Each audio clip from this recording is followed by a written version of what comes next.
Cut money নেওয়ার অভিযোগে খবরের জেরে জেলা শাসকের নির্দেশে তদন্তের পর বিডিওর অভিযোগ ভিত্তিতে গ্রেপ্তার বিজেপির পঞ্চায়েত সদস্যর স্বামী। টাকা ফিরিয়ে দিল দিনমজুর পরিবারকে। বিরোধী দলের বেলায় সরব, তৃণমূল নীরব, পুলিশ প্রশাসনকে খোঁচা গেরুয়া শিবিরের। আর এই বাংলায় দুর্নীতি বরদাস্ত নয়, বিজেপির মনে রাখা উচিত, পাল্টা তৃণমূলের। খবরের জেরে গ্রেপ্তার বিজেপির পঞ্চায়েত সদস্যের স্বামী। দিনমজুর পরিবারের কাছ থেকে আবাসনের প্রথম কিস্তি টাকা ঢোকার পরেই 15,000 টাকা কাটমানি নেওয়ার অভিযোগে জেলা শাসকের নির্দেশে তদন্তের পর বিডিওর অভিযোগ ভিত্তিতে বাড়ি থেকে গ্রেপ্তার করল পুলিশ। আর এই ঘটনার সামনে আসতেই শুরু হয়ে গেছে রাজনৈতিক তরজা। চক্রান্তের তত্ত্ব খাড়া করে তৃণমূলের নেতাদের বেলায় পুলিশ প্রশাসন কেন নীরব, প্রশ্ন বিজেপির। বাংলায় দুর্নীতি বিয়াত করা হবে না, বিজেপিকে মনে রাখা উচিত, পাল্টা তৃণমূলের বক্তব্য। মালদা জেলা হরিশ্চন্দ্রপুরের গ্রাম পঞ্চায়েতের প্রধান বুথ বিজেপির পঞ্চায়েত সদস্য রীতা দাসের স্বামী সূর্য দাসকে গ্রেপ্তার করেছে হরিশ্চন্দ্রপুর থানার পুলিশ। তার বিরুদ্ধে অভিযোগ ছিল, বিচ্ছু দাস নামে এক দিনমজুরের কাছ থেকে আবাসনের প্রথম কিস্তির টাকা ঢোকার পরেই জোরপূর্বক প্রায় 15,000 টাকা নেওয়া হয় প্রশাসনের কাছে। কিন্তু তৃণমূলের বেলায় কেন পদক্ষেপ নয়, এই নিয়ে প্রশ্ন উঠছে। শুরু হয়ে গেছে রাজনৈতিক চাপা উত্তর।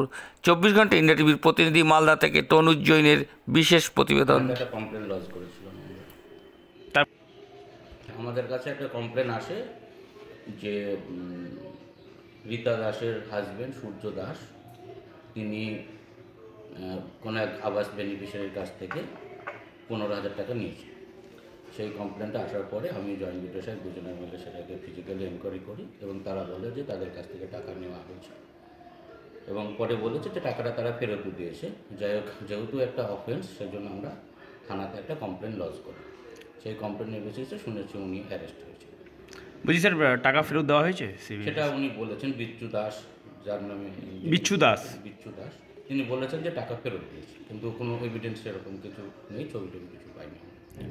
কী ব্যবস্থা নেওয়া হবে, এনকোয়ারি করে যদি সত্য প্রমাণিত হয় তাহলে কমপ্লেন করা হবে, এফআইআর করা হবে। মণ্ডল, ভিডিও হরিশ্চন্দ্রপুর।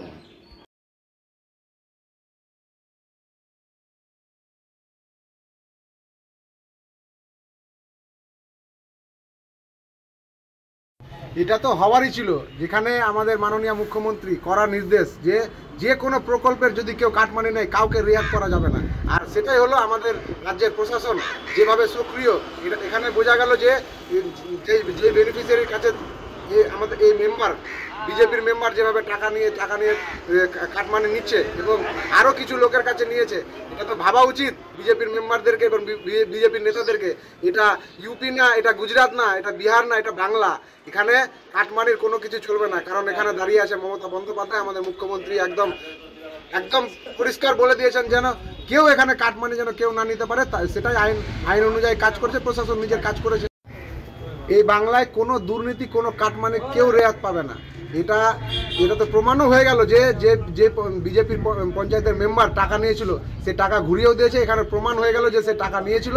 আরও কিছু বেনিফিশিয়ারি ওরা যে টাকা নিয়েছে, আমি বলবো সেটাও যেন তৎপরভাবে তারা টাকাটা ঘুরিয়ে দেয় এবং আইনের কাজ করবে, প্রশাসনের কাজ করছে।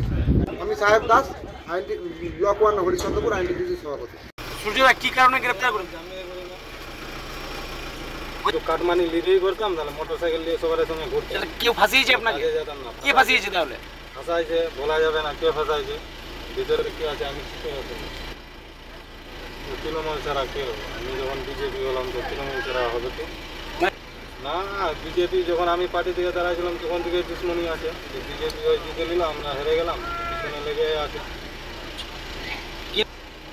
আমার নাম সূর্য দাস।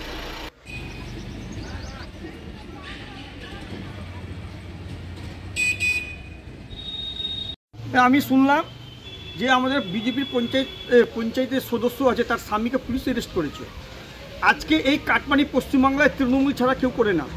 আজকে তৃণমূলের নেতারা, পঞ্চায়েতের সদস্যরা যে কাটমানি নিচ্ছে সেটা অভিযোগ প্রমাণ হচ্ছে, কিন্তু বিডিও সাহেব এরা কোনো তদন্ত করছে না তাদের, এবং পুলিশ কোনো তদন্ত করে তাদেরকে অ্যারেস্ট করা হচ্ছে না।